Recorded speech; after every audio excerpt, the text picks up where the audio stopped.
Desert Eagle Blazes just hit $1,000, Dust 2 souvenir packages explode up in price alongside their collections, and this is of course for CSGO/CS2 investing. Now, ladies and gentlemen, the past few days, most of us thought we'd have some sort of break or at least have normal pumps, which the new normal now, ever since CS2 was first announced last month, is at least 100% every single week at the bare minimum. I'm kidding. Or really am I? Not really sure what's going on anymore. Skins inside CS2 keep getting better with looks, but according to players, demand as well. Dust 2 packages, dating all the way back to Stockholm up until Rio, have skyrocketed really out of nowhere. But it's not just that either. The original Arms Deal Update collection with the Desert Eagle Blaze has also exploded up in price as well. In today's video, I want to talk about the obvious. Price increases, but also investing now and talking profit. Today's video sponsor is Market.csgo. Market.csgo is a buying and selling marketplace for your skins, but most importantly, a peer-to-peer site. So the wait times in between trading, buying, or selling are as low as possible. The marketplace has over 100,000 trades a day, and even a built-in tab to find the best deals to make the most amount of profit possible. It also has a built-in client via download or Chrome to make trading very profitable, but most importantly, as safe as possible. Selling is as easy as the click of a button with extremely low fees, that of course being 5%. Definitely one of the best in its field and gives you an edge versus other competition. Once you sell an item, it goes directly to your balance. From there, you can choose to cash out with many different options, many more than other rival sites. Market.csgo is one of the best of its competition. With its low selling fees, scam-proof client, and a large amount of cash out options, I can't recommend this site enough. If interested, it'll be the top of the link in the description below. So it seems to be, as of me recording this video, prices are completely broken for every single one of these. Dust 2, it says $21 for an example for Stockholm. Rio is $13, Antwerp is $27, but if you click for an example on Dust 2, these are the ones as listed, and the cheapest one is $82, which makes no sense. I'm sure it's still 18, but this is what I'm seeing right here. Let's firstly look at Stockholm, then Antwerp, and then Rio. Dating back a month ago, these were $6. They got firstly pumped up to 11, they dropped back down, and then had their next all-time high at 13, and here we are right now around $18 to $20. For Antwerp, it's kind of the exact same deal, but a little more expensive. This one was 11, and this had an all-time high as of recently for $30. Then you have Rio, which was actually heavily oversupplied, not just for Dust 2, but every souvenir package in general. There was over a couple hundred Desert Hydras unboxed within the first 2 months of these stickers being out in the first place, which that's a whole video for a different time than I have. But these went from $4.99, had their first pump at around $10, and then right now at $14. So what is going on with these? And well, the answer to that is these skins inside. Now, the reason Antwerp is so much more expensive than the other, I'm not really sure. You see, the thing is with souvenirs, and the biggest problem everyone has with them isn't necessarily that you can buy them, but they're not very unique anymore. Since they added that map sticker on every single souvenir, besides that, you can pretty much remake every other craft you want. So it just doesn't really make any sense. But the whole rarity thing behind it with the year and date it came out, that's what matters to most people, and of course that map sticker. Stockholm and Antwerp, I think, are going to be more expensive because they are transparent, they're pretty rare, and they were pretty underinvested into, especially because in Stockholm and Antwerp, most people didn't think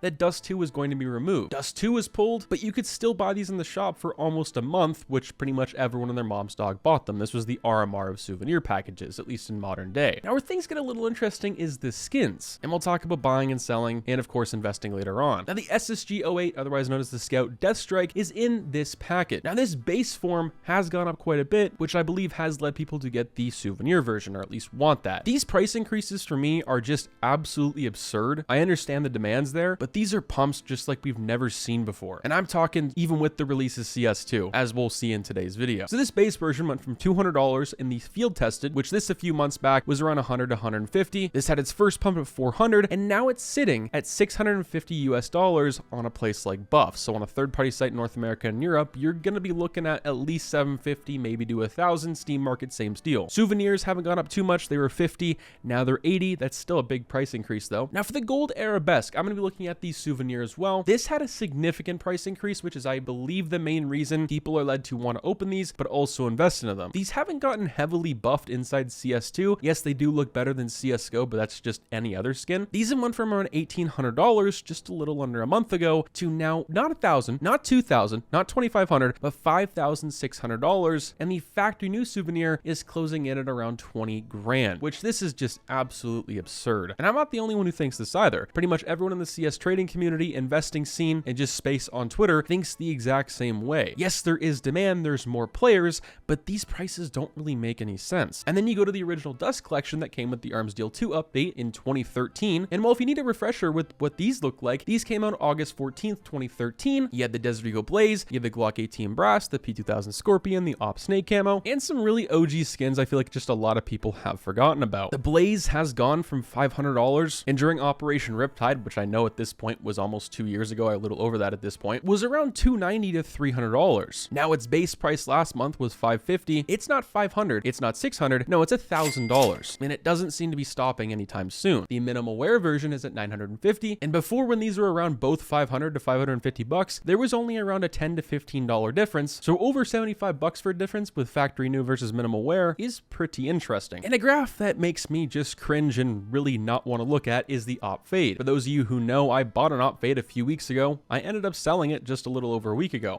I sold it for a little bit of profit, yes, but nothing crazy like this. This was $800 a month ago. It is now not $1,000, not $1,300, not $1,500, but $1,800, and it looks like it's going to be going to $2,000 very soon. So what is going on with the market? I'm not going to say it's market manipulation because it's every skin also with these souvenir packages. For those of you who may argue, you have to have a lot of money, especially to buy up things like the AK Gold Arabesque. These are not chump change anymore. These are $5,000 to $20,000 for one AK or one skin, when before that could get you 10 AKs for an example. I think with them looking better in CS2, people figuring out new things in the game as well, this newer version of Counter-Strike, one, I still don't think it's the best idea to invest in. Valve can change anything at any point in time, but will they? Who really knows? You're just running the risk versus reward, kind of like a question that got asked in Mando Monday, how you manage risk management. Kind of just have to weigh your pros and cons with these situations. And it doesn't really seem like things are going to be stopping anytime soon either. Cases, capsules, everything else is going up. If we got an operation, well, it would probably hurt prices a little bit, but nothing crazy, especially for these higher tier skins, but that would really come out of the blue. Would I suggest buying into these right now? Looking at this graph right here, probably not. You've kind of missed your boat. I think the best opportunity for most people is to find a skin that looks like this before it obviously blows up. Now, how you do that, there is some luck, there is a bit of chance and gamble with that, and it is probably going to be a little more rare and expensive, like the Gold Arabesque or part of the Dust 2 and Original Dust collection. Now let's talk a very controversial point, and that is of course selling. Now I've had my fair share of points with selling. It's not everyone's favorite, especially right now because we're seeing so much profit every single week, but there's a lot of good points on CS Twitter, in my opinion, and it's pretty simple. You don't profit unless you sell. And for people making fat stacks on all these capsules, stickers, cases, especially some of these skins, if you bought a Souvenir Gold Arabesque for $5,000 last month and it's now almost $20,000, that's one life-changing amounts of money, at least for some people. I don't think these prices are going to come down like crazy, but they might come down a little bit and hold that point for the next little while. It seems to be CS2's release has just ultimately sped up the process of every single skin going up by 2 to 4 years. And what I mean by that, you take the Op Fade, you take the Desert Eagle Blaze, which sure are both really rare skins. The Op Fade was getting a little more popular at the end of CSGO's life cycle, but it was probably going to take 2 to 4 years for it to be at these prices right now, if anywhere near. Now, right now, if you want to buy in for the short term, it might not be the worst opportunity, but there is risk. For the long term, same goes with it. You have to eventually think about the player count falling off, but let me know what you guys think down below and what you're doing. I'll make some videos on the Paris Major concepts very soon and make another news video talking about capsules, mainly the sticker capsule 1 and 2, because those have exploded really out of nowhere with kind of the same reasoning behind this. It doesn't make much sense. People want an explanation. Stay positive, stay sexy. I'm out, guys. Peace.